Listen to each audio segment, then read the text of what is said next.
What's going on, guys? Danny here for Metal Couch, and it's review request week. This second request comes in from Planar Collapse 2. He wanted me to have a look at Blacklight Discipline's album Death by a Thousand Cuts from earlier this year.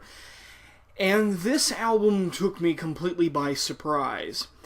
Every once in a while when I do review requests, sometimes, and I don't know if it probably wasn't intentional, but every once in a while, an album that isn't necessarily metal makes its way through the cracks. And this is definitely an instance of this.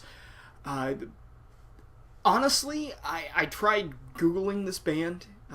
Even went to Bing, tried to find this band.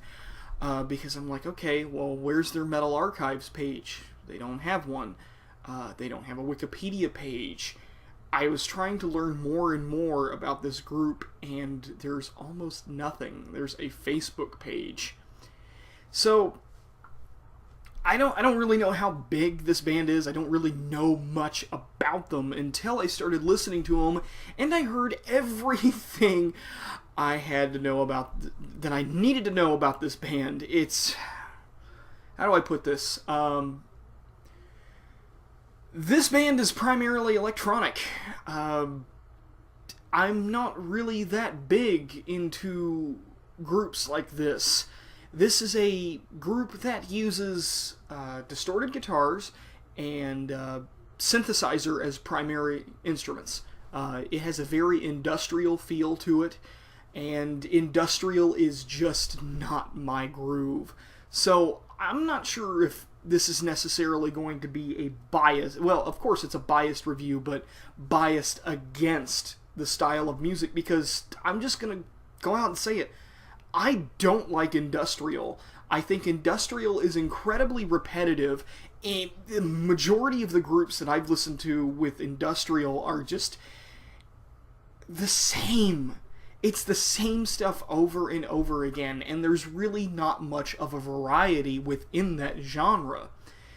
But moving into the track listing itself, before I even knew that this was this kind of album, listening to the intro, it was an electronic intro, and I thought, okay, well, that's not necessarily far-fetched for a metal band to do. There have been metal bands in the past that have had electronic intros. I mean, look at Overkill's latest release. They had an electronic, heavily distorted guitar intro that reminded me of something like a thrash metal Blade Runner. So I thought, okay, we're going to get to a pretty heavy-ass track, starting with track 2, Look at Me Now. That was not the case. If I could sum up this album in one sentence, is that this album is European as fuck. This is what I imagine being played in discotheques in Western Europe. I don't want to offend the person that requested this album by any means, but this really isn't my cup of tea. But I guess on a plus side, none of these tracks are over 5 minutes. In fact, the majority of them seem to hit the magic runtime of just a little over 4 minutes, 4 to 4.5 minutes. So somebody definitely went to this to the big recording artist school of recording successful pop songs, because that is the magic runtime. Also, there's not really much of a again, going back to the whole magical recording of famous pop songs, there's not much of a difference when it comes to time signatures. They're all within that magic number of BPM, so that way it's trying to be written, and it's trying to be a successfully written song. Sorry, I'm way over analyzing this. I don't really know how to go about this. It's not something that I'm exposed to too often. I'm not an expert in this field whatsoever. I can't speak for the genre as a whole. This is a complete out-of-water review for me. That would be like you trying to give me country albums to try to review. I can't do that. I would probably blow my brains out if I had to review a country album.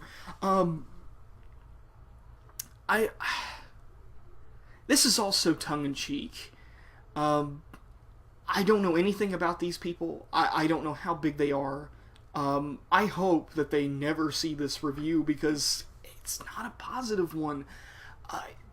My channel is primarily focused on reviewing things from a metal perspective. Putting that aside, I can say that this album, without putting any form of metal mentality into it, is okay. It wasn't something like when I had listened to Triple Brutal or Once More Around the Sun where I was disgusted. I wasn't disgusted with this album whatsoever.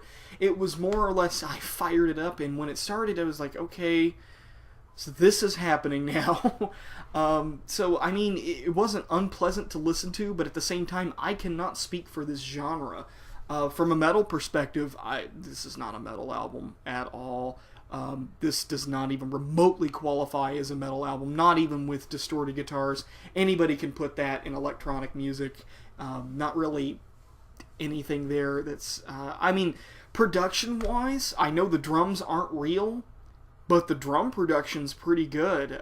Whatever software that they're using, whatever sort of drum machine that they're using is fan-fucking-tastic. That's one thing that I can say about some electronic music, is that when they attempt to emulate drums, usually it's very, very good.